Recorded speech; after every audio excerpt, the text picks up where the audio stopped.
Holiday Inn in Maidenhead, which is being used to house those migrants. Mark, I know that one very, very well. My parents used to stay in that Holiday Inn there when they used to come down and visit me.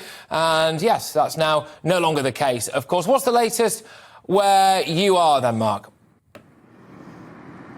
Well, this just gives you a real indication, I think, Patrick, of the community impact of the small boats crisis on Maidenhead and towns and cities right across the country. Hundreds of hotels have been requisitioned by the Home Office for use to house asylum seekers.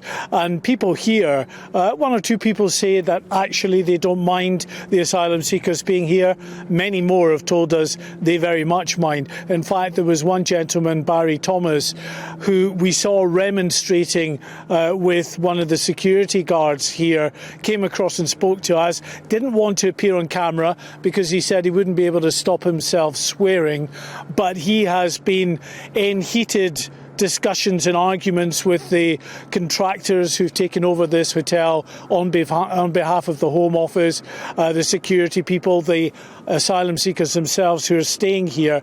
He told us that people here are literally very, very fearful at night when there are hundreds of migrants out and about in the street because, of course, they're not confined to the hotel, they're allowed to wander freely. And he tells us of incidents in which large groups of migrants, 15 or 20, will descend on shops in the area and just help themselves to some of the goods in those shops. And there's nothing really that the shopkeepers can do about it. So some real local level concerns about what this small boat crisis is doing as far as local residents are concerned. Businesses as well.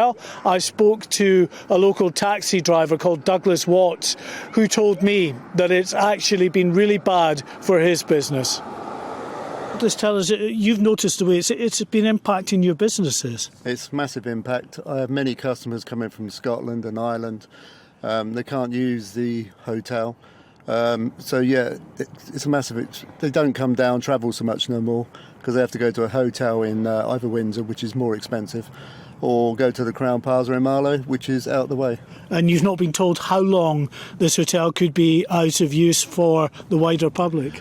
No, we've not been told. I've asked questions to our councillors. I've asked Theresa May, and no one comes back with any questions, or answers, should I say.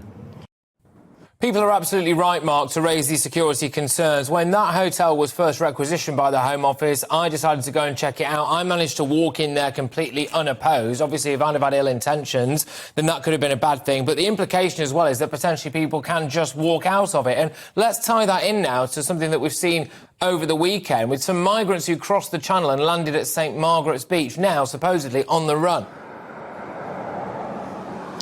Yes, well, we're told by our producer in Kent that at least 300 people have crossed the English Channel again today, which would take the total for the past few days to more than 2,000 who've crossed the Channel. One particular boat landed on the beach at St Margaret's between Dover and Deal. 10 people were told on board. Again, our producer believes that they are Albanians.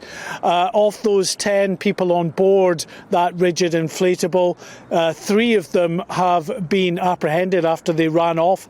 Some 7 others are still unaccounted for, though. Authorities are currently looking for those individuals, so no sign of them as yet, but an indication of a change in the tactics, really, because a lot of the Albanians who are coming across don't actually want to get into the asylum system, because what they want to do is come across and work in the illegal economy. Not everyone, of course, but a very significant proportion of those coming across from Albania want to come and work in the illegal economy, or even more worryingly, to work for criminal gangs over here.